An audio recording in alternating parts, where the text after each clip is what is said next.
When I first started creating content, I spent so much time, literally months, posting every single day and seeing little to no results. After doing my own research and experimenting with trial and error, I found a few key strategies that have changed everything. Well, not everything. You know, I'm not rich yet, but I have landed a few brand deals, and I'm going to be sharing with you my story and how I've done it and how you can do it too. But before I get into all that, I think it would be a little helpful for me to give you a little context about who I am. Don't you care about me a little bit? I hope so. My name is Aaliyah, and I've been creating content for going on 3 years. It'll be 3 years in April. I've been a lifestyle creator since the beginning, but I also started in fashion and doing skits. I know, cringe. But as I've evolved, I've discovered this new passion for helping others grow on social media and to exude confidence whenever they show up online. Now, if we're being honest, people get online and make influencing, being a content creator sound so easy. And I know if you're watching this video, then you know it's not. In this video, I'm going to give you 4 of my favorite actionable tips that you can apply to your content so you can start seeing growth on your social media, landing brand deals, you know, the reason why you're here watching this video anyway. One of the main struggles I faced when I first started creating content is realizing that brand deals are not a dime a dozen. Getting brand deals is hard, especially when you're a smaller creator. And then I would see tons of videos of people saying, oh, you need a pitch. Oh, you need to DM the brands. Oh, you need a pitch. Pitch. Okay, what do I say? Is anybody going to tell me what I need to say?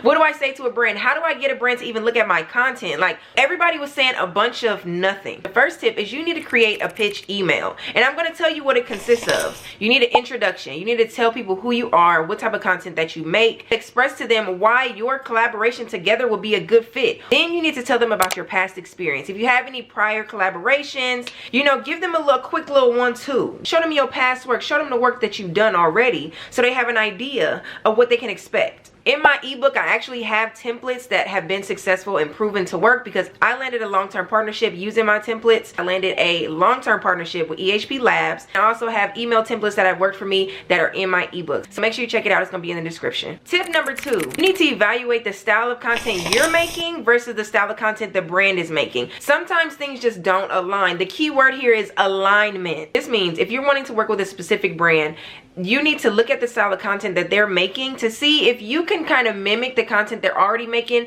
That way it'll be a good fit. Here's an example. When I first started creating content, I did a lot of fashion content.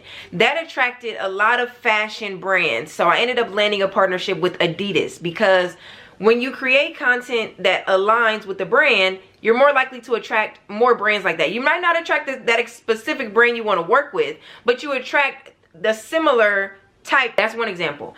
When I moved over to doing more tips and tricks or advice videos, I ended up landing a partnership with Planoly. If you know the creator website that helps you plan out your content, the alignment was so intact because that is what the type of content I was already making. So it makes sense for a brand like Planoly to want to work with me. You can't be making cooking content and expecting fashion brands to reach out to you. You know, you have to make it make sense. When I say alignment, tip number 3, you need to leverage multiple platforms. So using Instagram and TikTok to repurpose your content. Listen.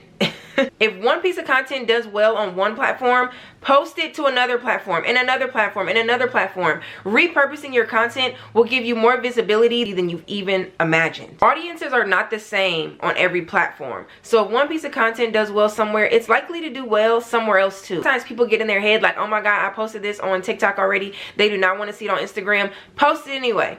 Do it anyway. Because you don't have the same exact audience on both platforms. Repurpose your content. Do not make your life harder than what it needs to be. Tip number 4 is stop waiting for brands to come to you. A lot of people will get on here and they will tell you, just wait for brands to reach out to you. That's when they have a budget, especially if you're looking for paid collaborations. And while that is true, you have to at least try to get yourself seen. Reaching out to brands, at least get your foot in the door. The best thing you can do is at least give yourself a chance by DMing brands, emailing brands when you get the, the contact email. I feel like it's equally as important to pitch as it is to, accept the incoming. You just never know how far a partnership can go. But here's an example how pitching yourself or even tagging brands can lead to partnerships. So I do a lot of like vlog style you know, spend the day with me's, get ready with me, lifestyle videos, right, where I tag brands that I'm using. There came a time where I did wash day for my daughter, and you know, we wash her hair, and I tagged the products she's using. We ended up landing a partnership with Aunt Jackie's Curls and Coils, and this was because I was tagging the brand. The brand ended up reaching out to me for a gifting. I accepted. Then later they wanted to pay me for a partnership, well, pay my daughter for a partnership. That just goes to show